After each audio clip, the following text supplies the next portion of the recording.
Good afternoon, everybody. We are just going to get started now. I just want to remind everybody as we go through this, if you do have any questions, please feel free to enter them in the Q&A section below. I have some folks, Matt, Tyler, as well as Elijah, helping me to moderate today, so we'll make sure that those questions get brought up. All right, so my name is Stephen Conard. For those who do not know me, I am the Emergency Management Coordinator here at the University at Albany. I started here on July 1st of last year. So last week just hit about 8 months. So definitely happy to be here at the university and just kind of get a little perspective of from an emergency manager on the inside of the university. So to pretty much start us off, what's an emergency manager? You know, an emergency manager, especially from my perspective, there's 4 main pillars. The 2 main structures are really to be the coordinator and the collaborator. So foster the togetherness, especially in different times where everybody normally reverts back to their day-to-day structures. The other part really is to ensure communication and cooperation are throughout. So to start with it, the coordination really started when I arrived here at the university in July. 2 weeks later, there was a tabletop we were conducting. And so tabletop exercises are very interesting. They allow individuals to come together and talk in pretty much a no-fault environment through a variety of hazards or really through the disaster that could occur. What I walked into for July was actually an infectious disease outbreak. The hazard was based on measles, so not specifically a coronavirus, but with measles, it's a very, very contagious disease. So what we walked through at the beginning was the coordination, not only across departments, but really through leadership roles. And we started with administration. At the time, we had an interim provost, Elga, and she had led the group through identifying what the main essential functions were. Again, at the time when I had arrived here, the university had prioritized some departments, but at large, looking at an organization, especially from my point of view at the center of it, it needed some work to do. So thankfully, everybody was willing to participate in the tabletop. The National Center for Security and Preparedness had assisted the university and had led us through that tabletop. I chose the role of an observer to really allow me to not only see how the interactions were between everybody, but really to give them a flavor of how I will be kind of taking over and leading from there. The collaboration was very noticeable. So a lot of the departments have great working relationships with each other, and I have to say that was a luxury. Some emergency managers have to step in and really lead and have to create. What I had to do was really just mold, revigorate some of the, maybe some of the personalities, and really just use that to our advantage. So I mentioned at the beginning, coordination. Collaboration is complete there, and part of that is by the partnerships that these departments and divisions at the University at Albany have together. Taking a step back though, how did I get here? I told you folks I started here in July. Well, I actually started my emergency management career at SUNY Canton. It's a little school about 2.5 hours straight north of Syracuse, also known as Frozen Tundra or New Canada for those that are up there. But pretty much there I started as emergency and disaster management. And from there I had interned and started my career as an emergency manager during the H1N1 outbreak. So it's an interesting start as an emergency manager to have a disease or to work specifically with health department. At the time I was in the state of Rhode Island, and in that state there is no county structure for anything outside of judicial matters. So the state health department was it. They had to ensure they had plans, policies, as well as memoranda with all of the municipalities in the state. So working through that, I got to get a very interesting viewpoint of how points of distribution are handled, as well as how information is handled by the general public, especially when it comes down to something like we're experiencing now, which is completely unprecedented. However, some of the gaps have been known for well over a decade, and I'll get back to some of those. But by starting on that, it was also worthy to look at how we handle the seasonal flu every year. There was different pieces in regards of vaccinations. Also, the anti-vaxxer movement was starting to pick up more at that point. So working in a state operations center, I worked again for the Emergency Management Agency of Rhode Island. So my job at the time was a community planner. So I had worked with individual communities to ensure that their emergency operation plans, or EOPs, were not only up to date, but also considered the variety of really gaps that a lot of communities have when it comes to planning for a pandemic or an infectious disease outbreak. One of the major ones, and it is a very heavy topic to consider, especially now, is when we start talking about what to do with people. If you have to quarantine, isolate, and in the event that there's loss of life, what to do when it's at a large scale. Fast forward to Ebola. Rhode Island was deemed as a reception state for the Ebola crisis. So what we had to do was not only set up an intake at one of the state airports, but we also had to make sure that our healthcare facilities were proper in using their personal protective equipment, their PPE, as well as making sure that they knew how to properly don and doff all of that equipment. So now coming back to the university, we had a tabletop July. Actually went really well, I have to say. There were a lot of good outputs. One of the main areas that really started my work here at the university was outreach. Coming from working at a state, not an academic institution, I had a better understanding of who needed to be interchanged with, who I needed to meet, pretty much see who's who in the area here. Starting locally, that was with Albany City and Guilderland, as those communities, or excuse me, our university sits on both of those cities. So then also there's county structure here in New York State. So I worked to make sure that the emergency management for the county knew who I was, I knew who they were, pretty much doing that business card exchange you see a lot of folks talk about not having to happen at a disaster.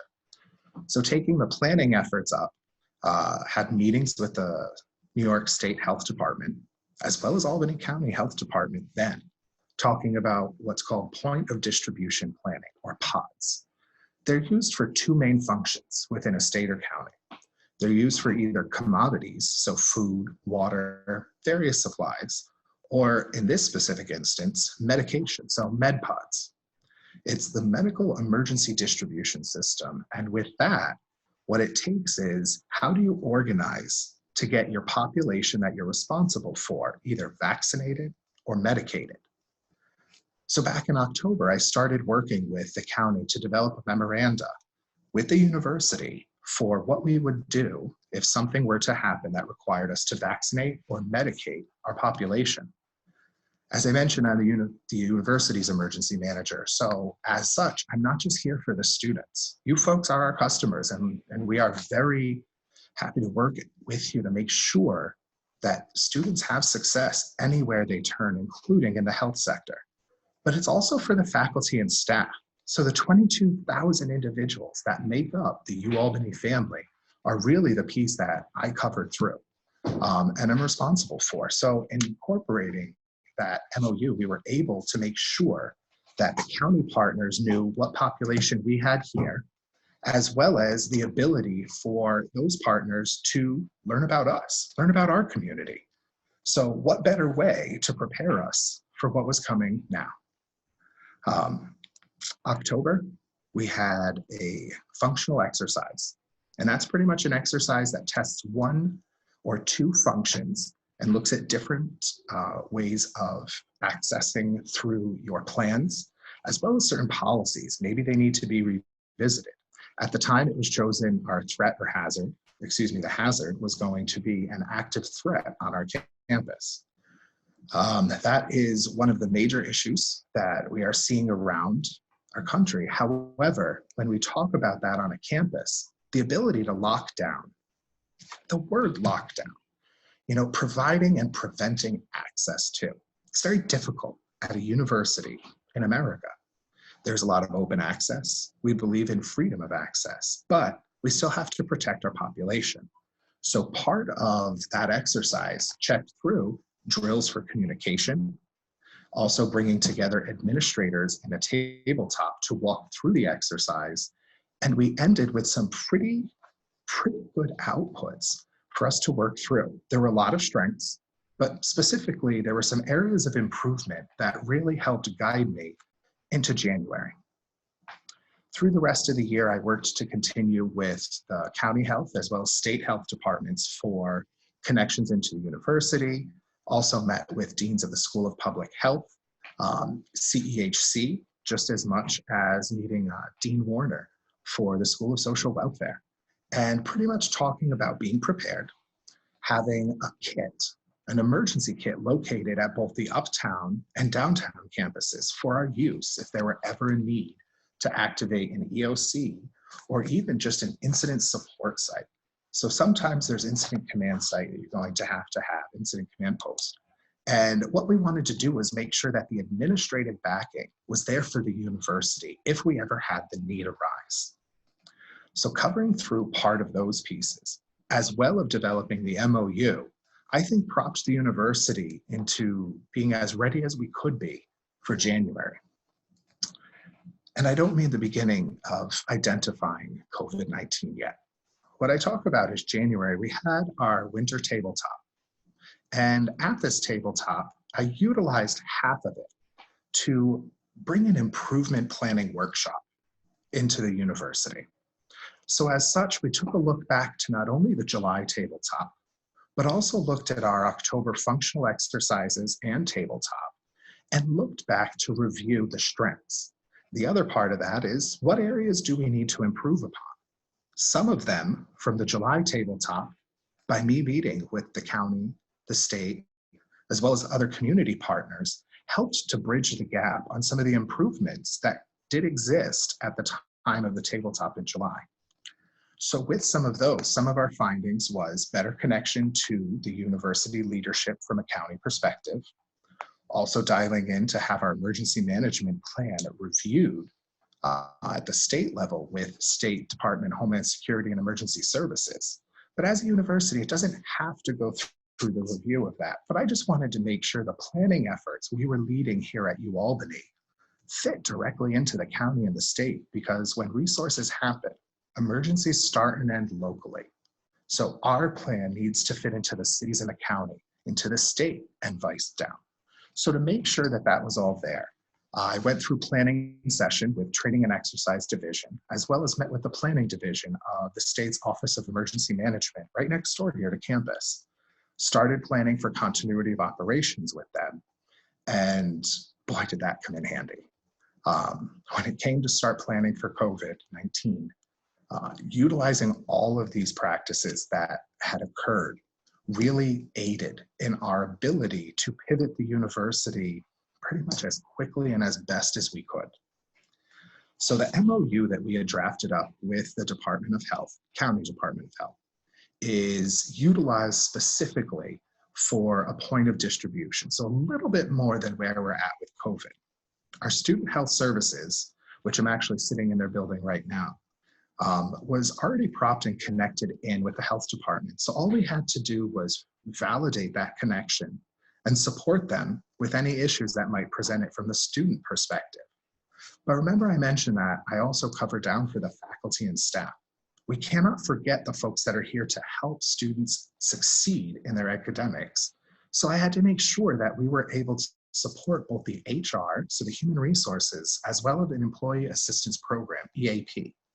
Those two offices are directly supportive to any needs or issues that arise with personnel at a university. So for UAlbany, had really great success through the exercises, not only identifying areas of improvement, but also capturing some strengths of some departments currently utilizing technologies, well, everybody's gotten used to now, video conferencing, teleconferencing, all different platforms, instead of just utilizing the same old telephone system. So with that, we were able to receive information in January about COVID-19's exposure in China, leading from the initial identification or notification from the People's Republic of China to the World Health Organization of this in late December.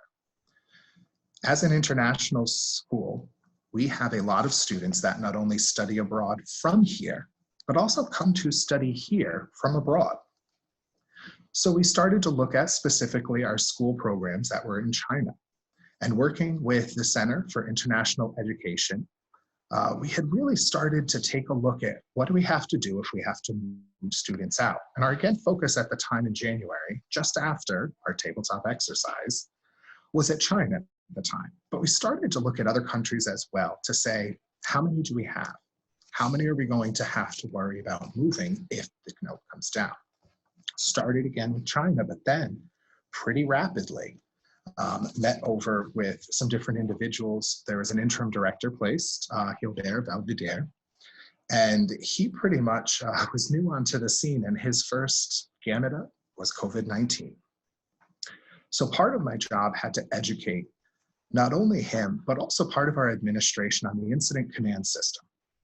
Trainings had occurred in the past here at the U Albany, but some of them had gone by the wayside just because folks' day-to-day jobs did take precedent.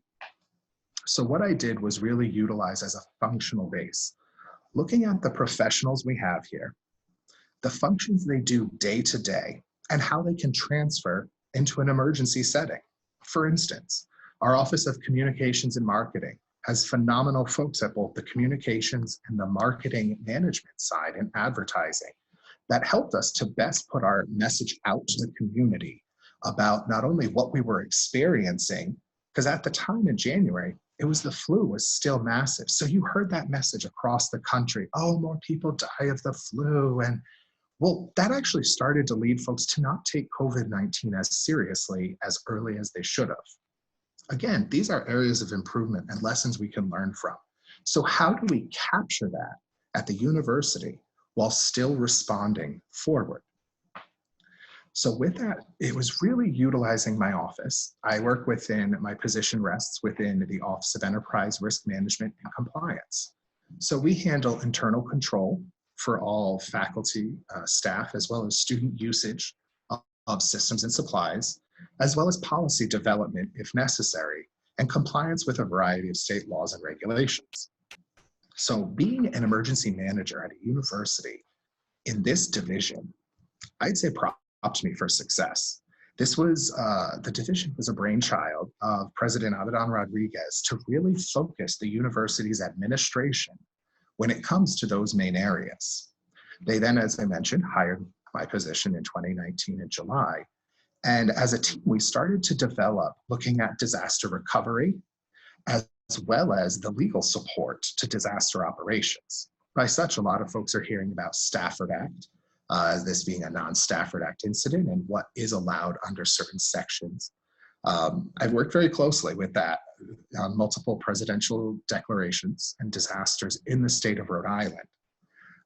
It's very interesting though, because there are certain caveats over. For instance, this current declaration covers category B, which is considered emergency protective measures. So what are you doing to protect the population? Well, as a university, it's pretty simple, but it's not. We had to pretty much look at all of the avenues at the timing, February and March, to see what was available. We were returning students from numerous countries across the world. And then at the same time, the governor had set up a SUNY transport to reclaim all of the students across. So we had to then fit our operation that had been going since mid-January into what system the state had started to organize. Towards the end of February, there was the Battle of the Colleges basketball game, where the provost, interim director Gilbert, and myself had reviewed that we had to recall students from the other countries as well. At that time, it was Japan, Italy, as well as South Korea. So emergencies are occurring continual throughout. But again, this is one of those disasters. Everybody tries to put it in a natural category. Folks, it's not. This is a slow onset disaster because it ramps up similar to famine or a drought, something that takes a while to actually get going, unlike potentially a chemical dispersion that occurs symptomatics very quickly. So now I had to educate folks on what the difference of this disaster was compared to all the other disasters they had faced. So by utilizing the amazing work out of the College of Emergency Preparedness, Homeland Security, and Cybersecurity, we have such a wealth of knowledge and depth of not only perspective, but also of experience here at UAlbany. So that was having discussions with the Dean and Vice Dean on the best ways to incorporate the academic side into the emergency operations of the university. So with Dean Holtgrave and Dean Griffin, we were able to merge those two positions, their deans, into the university's COVID-19 task force. When we ended January, I had worked with the provost to inform her of pretty much the structure that can support her and the president's decision-making throughout this disaster, but also giving us the flexibility if we had to enact continuity of operations. So utilizing platforms like Microsoft Teams as not only a chat, but a document repository that we can keep up with, to include Zoom. Now everybody's Zooming. But at the time, it was very hesitant. Oh, what's that piece? It's a new technology. And she herself, Carol Kim, our provost, Dr. Kim's very used to using Zoom before. So thankfully, as the leader of the task force, she was able to impart some ease and really allow everybody to relax, pull the system up. Now let's get down to business. So that helped us through cooperation and partnership to really bring together a well-oiled machine. Just like any machine, you need to adjust it as it goes. So last week, we started what I was calling a take the knee with the system. So with our task force, we took a pause, similar to New York State, but different. This pause was introflective, so we could look at how our organization was structured, how we were communicating not only but also throughout to the university to make sure that messaging is getting out there. As a plug, we also have built an amazing COVID-19 website that is continually being updated minutely, even hourly, just to keep all of the information that we have tracked from the beginning and up to date. Documentation is crucial, no matter the declaration process, because we need to look back at our decisions. And I promise you, I'm not 100% on some of the reasons I made or the reasons I made decisions. But because I'm used to this, I've documented it, utilizing either an ICS 214, which is an individual sheet, or a notebook. Write down the decision, just write down a couple points. Now I can look back and say, that's why I made that decision in February. That's why we built the system a certain way. Working on numerous disasters coming here, that was ingrained into me. But I had to remind my task force members and my fellow folks to, hey, we have to document everything. Taking another step back, on March 12th, I called together the incident management team at the university, and we had prior communicated with them. But at the meeting, we then discussed how to track financials. Don't you know? The state then asked us to submit those. So by planning ahead and utilizing some of the best practices I had picked up along the way from numerous disasters, I was able to prop the university to be able to start managing how this worked. So when it came time for academics that we had to shift, March 11th, it came out that after spring break, all classes would be in a remote learning opportunity for the remainder of the semester. That's tough. We had a lot of faculty that do use these systems, including Blackboard, as well as some professors that only teach online. But we had to utilize that strength. It is a strength the university had to then bring everybody up. So we were on a common level playing field to start the academics back up on the 23rd. By taking a couple days prior to the scheduled spring break, we were able to support not only our ITS, so the Information Technology Services, but also the variety of departments that make up undergrad and graduate education to work directly with faculty, identify system surge as well as capacity. Can the Blackboard handle the amount of folks that are now going to be on the system using it? And it went up dramatically. So utilizing some of those skills and the strengths that the university already had truly allowed our operation to, I'd say, be really smooth, especially through a lot of this arduation and change that comes daily. Looking at the faculty and staff side, personal protective equipment is very difficult to come by nowadays. We were planning for some of this. Our great folks at our environmental health and safety department thankfully were able to incorporate and prepare a majority of our facilities and university police, as well as our student health services, with any personal protective equipment that they needed at the onset. But there was no more coming back.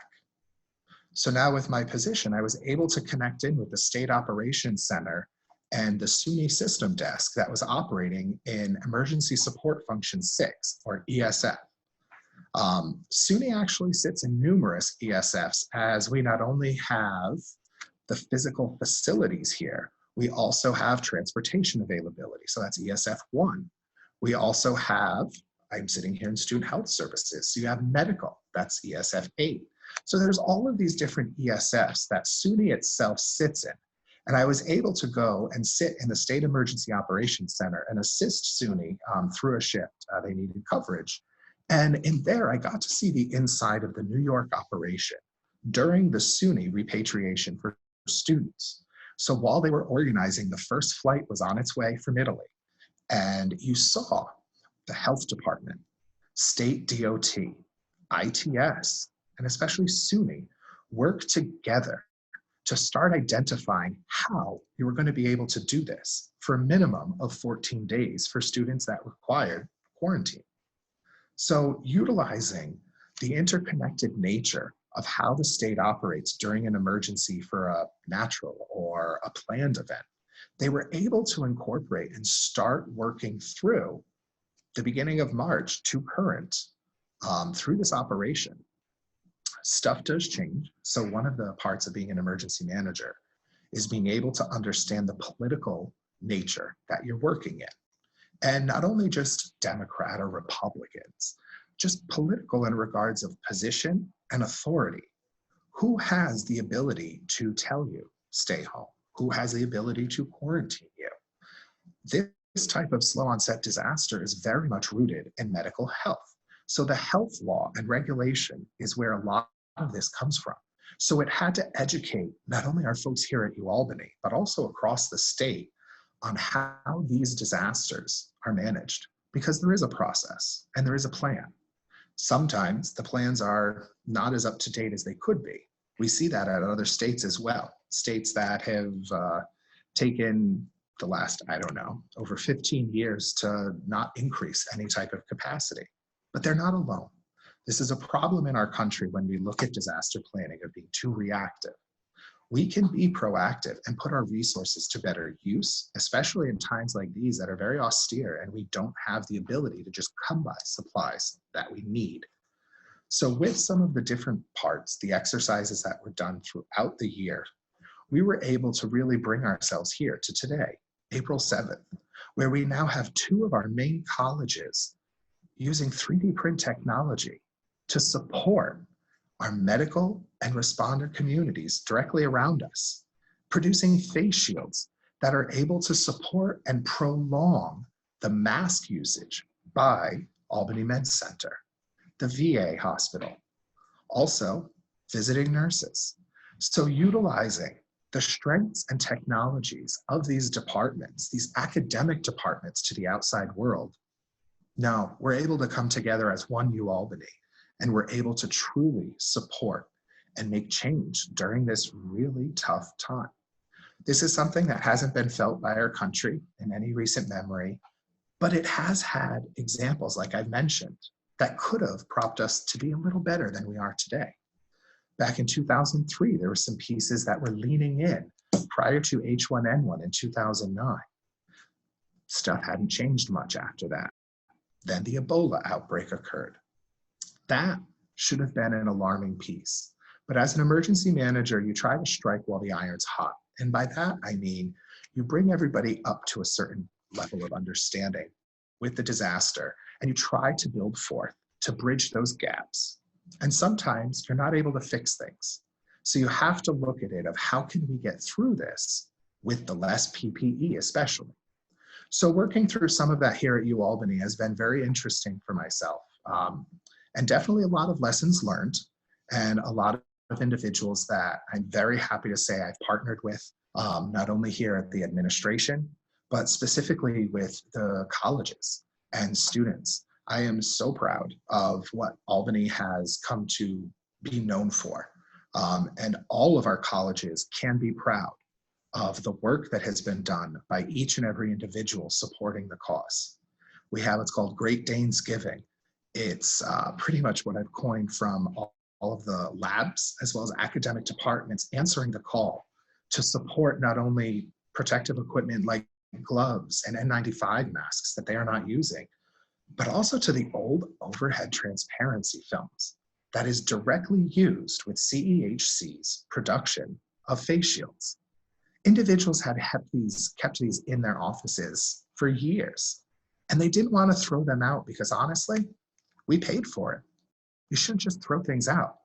We are so happy to hear the responses all across the departments that have been able to support each other through the production of these new equipment.